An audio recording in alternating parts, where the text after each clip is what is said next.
রনি তার নীলাবকে পুলিশের হাতে দিয়ে এবার ঝাঁপি ইনকে চুলের মুঠি ধরে বাড়ি থেকে বের করে দিল।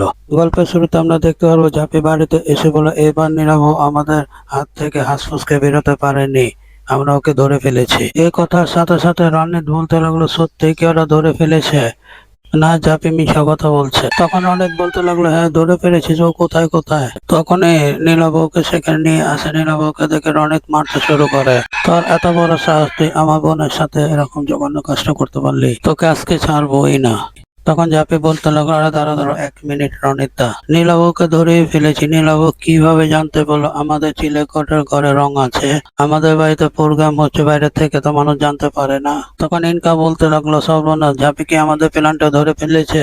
এদিকে রনিক তখন বলতে লাগলো, সত্যি জঘন্য কাজটা করার জন্য ওকে জুতা পিটা করা দরকার। তখন ঝাঁপি বলতে লাগলো, জুতা পিটা ঝাঁটা পিটা সমস্ত কিছুই করব, কিন্তু এই খবরটা আমাদের বাড়ি থেকে ওর কান পর্যন্ত কে পৌঁছে দেয়, তাকে তো জুতা পিটা করতে হবে। আর রনিত তখন ভয় পেয়ে কি বলবে বুঝতেই পারে। চুন্নি নীরবের দিকে তাকিয়ে বলতে লাগলো, তুমি আমার সাথে অসভ্যতা কি করে করলে? এইবার চুন্নি নীলাবকে মারতে শুরু করে। তখন সেখানে দাঁড়িয়ে কাসাই বলতে লাগলো, চুন্নি ওকে ছাড়বি না। বিতি তখন বলতে লাগলো, ভালোই হয়েছে নীলাব ধরা পড়েছে, আমার ছোট ভাই যে কিছু করেনি সেটা এখন সবাই জানতে পারলো। এভাবে আমার ছোটদা ভাইকে ফাঁসিয়ে দিল রনিত আর ইনকা। এদিকে রনিত বলতে লাগলো, চুন্নি তুই ছেড়ে দে, ছেড়ে দে, আমি ওকে মারবো, ওকে আজকে শেষ করে ফেলবো। তখন ওর জন্য মেন বলতে থাকে, খবর আইন নিজের হাতে তুলে নেবেন না। তখন রনিত বলতে হলো, কি বলছেন ম্যাডাম, এত জঘন্য কাজ করে ছাড়া পেয়ে যাবে? তখন জাফি বলতে হলো, না ও তো একা অপরাধ করেনি, আরো তো সাথে লোক ছিল, তাদেরকে তো ছাড়া যাবে না। তখন রনিত বলতে হলো, কি বলছিস জাফি, তুই কি বলতে চাইছিস? জাফি বলে, আমি কি বলতে চাইছি। সন্দীপ বলতে লাগলো, এই রেকর্ডটা তোমরা শোনো তো, দেখো চিনতে পারো কিনা।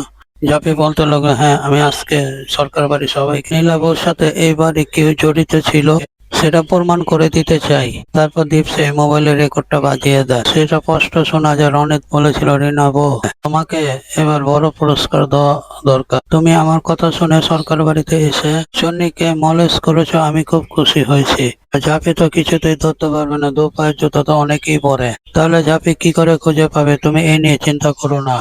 তখন জাফি প্রচন্ড রেগে গিয়ে বলতে থাকে, কি করে করতে পারলি এই কাজটা? তখন রনিত বলতে থাকে, এটা মিথ্যে, এটা আমার বয়স না। যা শুনে দীপ প্রচন্ড রেগে যায়, তুই এখনো মিথ্যে কথা বলবি রনিত? এত কিছু হওয়ার পরও কি করে পাচ্ছিস এই মিথ্যে কথাটি বলতে? রনিত তখন বলতে লাগলো, না আমি কাজটা করিনি। ইনকা বলছে, কি যে হবে আমি বুঝতে পারছি না, নির্ঘাত কিছু না কিছু হবে। তখন কাসাই মা বলতে লাগলো, ওকে কিছুতেই ছাড়া যাবে না, তোর বাবা ঠিকই বলেছে, দুধ কলা আমরা কাল সাপ পুষেছি, ওকে পুলিশের হাতে তুলে দে। বিতি তখন বলতে লাগলো, এত বড় সাহস, সে আমার ছোট্ট ভাইকে চক্রান্ত করে এভাবে ফাঁসিয়ে দিয়েছে, ওকে তো ছাড়াই যাবে না। অন্যদিকে ইনকা বলতে লাগলো, আমি কি করবো, আমি তো কিছু বুঝতেই পারছি না, আমি কি করে রনিতকে বাঁচাবো, আমিও তো এখান থেকে যেতে পারছি না, আমি যদি এখান থেকে চলে যাই ঝাঁপি আমাকে টেনে নিয়ে এসে মারতে শুরু করে দিবে, আমি এখান থেকে কিছুতেই যেতে পারবো না। এদিকে উজ্জয়িনী ম্যাম বলতে লাগলো, তাহলে ম্যাডাম ওদেরকে নিয়ে যেতে পারি। তখন ঝাঁপি বলতে লাগলো, প্লিজ ম্যাডাম আপনি একটু চা খেয়ে আসুন তো, আমরা রনিত দার সাথে একটু কথা বলতে চাই। আর রনিত তো আমাদের পরিবারের মানুষ, ওর সাথে জেলে যাওয়ার আগে ওর সাথে কিছু আলাপ করতে চাই। রনিত তখন মনে মনে বলতে লাগলো, না না না, ঝাঁপি আমাকে মেরেই ফেলবে, এর আগেও আমাকে মেরেছিল, এখনো আমাকে মারবে। তখন রনিত তাড়াতাড়ি করে জনি ম্যামকে বলতে লাগলো, ম্যাম ম্যাম আমি অপরাধ করেছি, আমাকে আপনার সাথে নিয়ে যান। তো জনি ম্যাম বলতে, না তোমাকে তো আমাদের সাথে নিয়ে যেতে পারবো না, আগে আমাদেরকে একটু চা খেতে হবে, অনেক পরিশ্রম করেছি, এবার তো চাটা খেতে হবে। তখন রনি চিৎকার করতে থাকে, আমাকে নিয়ে যান, কিন্তু কেউ কথা শোনে না। দরজা বন্ধ করে দিয়ে ঝাঁপি রনিতকে মারতে শুরু করে। ঝাঁপি তখন বলতে লাগলো, ওর এই বাড়িতে যত কিছু আছে সবকিছু নিয়ে এসো, ওকে কিছুতেই ছাড়া যাবে না। তারপর ঝাড়ু লাঠি সমস্ত কিছু নিয়ে আসে, যা কিছু আছে সব নিয়ে আসে, একের পর এক মারতে থাকে। তাছাড়া তখন বলতে লাগলো, তুই আমার জীবনটা, আমার স্বামীর জীবনটা দুর্বিষয় করে ফেলেছি, ওকে তো কিছুতেই ছাড়বো না আমি। এদিকে ঝাঁপি কষিয়ে থাপ্পড় মারে রনিতকে। রনিত তখন বারবার বলতে লাগলো, আমি অন্যায় করেছি, আমাকে ছেড়ে দাও। এই কোনো কথা শুনে না। এদিকে দীপের মাও খুব মারতে থাকে, ঝাড়ু পেটা করতে থাকে। অন্যদিকে নীলাভ বলতে থাকে, আমাকে ছেড়ে দাও জাপি, আমি তো সমস্ত কথা বলে দিয়েছি। এই কথা বলে দিয়েছো, কি হয়েছে? তোমাকে তো ছাড়া যাবে না, তোমাকেও মারতে হবে। আসল অপরাধীটা তুমি চন্ডিকে মলেস করেছো। এদিকে কাসাই গরম জল করে নিয়ে এসে ওদেরকে ছিটিয়ে বলতে লাগলো, দেখ আমরা দু বোন যে জ্বালা জ্বলে ধরা জল। এদিকে ইনকা বলতে, ওদের পরিবারের সবাইকে মাথা খারাপ হয়ে গেছে, এরকম ফুটন্ত জল ওদের গায়ে ঢেলে দিল, কি করে পারলো? না না না, আমি তো কিছুতেই বুঝতে পারছি না, না ওরা তো আমাকেও মেরে ফেলবে।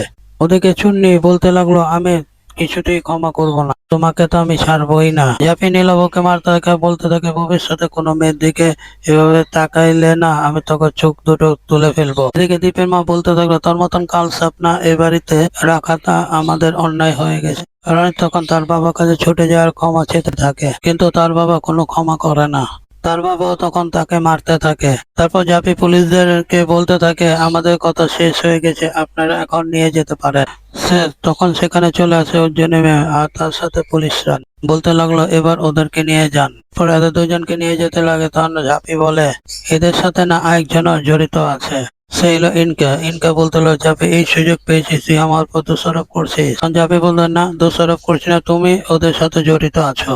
তখন রনিত মনে মনে বলল যে ইনকাকে বাইরে থাকতেই হবে, ইনকাও যদি আমাদের সাথে জেলে যায় আমাদেরকে বিয়ে করবে কে? রনিত তখন বলতে লাগলো, ঝাঁপি তুই মিথ্যে কথা বলছিস, ইনকা এ ব্যাপারে কিছুই জানে না, ইনকা কিছু জানে না, যা করার আমি করেছি।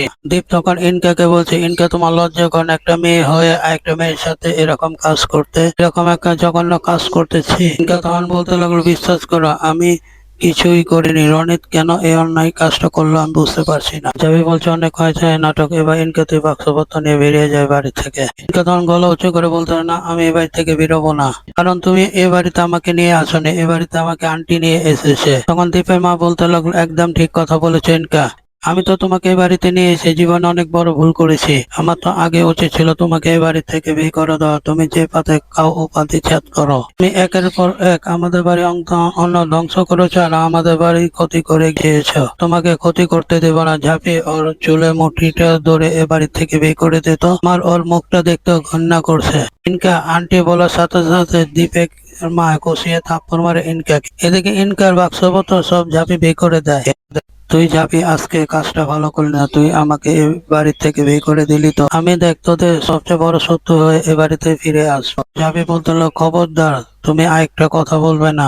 তখন বলতে লাগলো, তোমার লজ্জা করছে না এখনো দাঁড়িয়ে দাঁড়িয়ে বড় বড় কথা বলছো? দিকে চুন্নিকে ধরে দীপের মা কান্না করতে থাকে, কাসাই খুব খুশি হয়।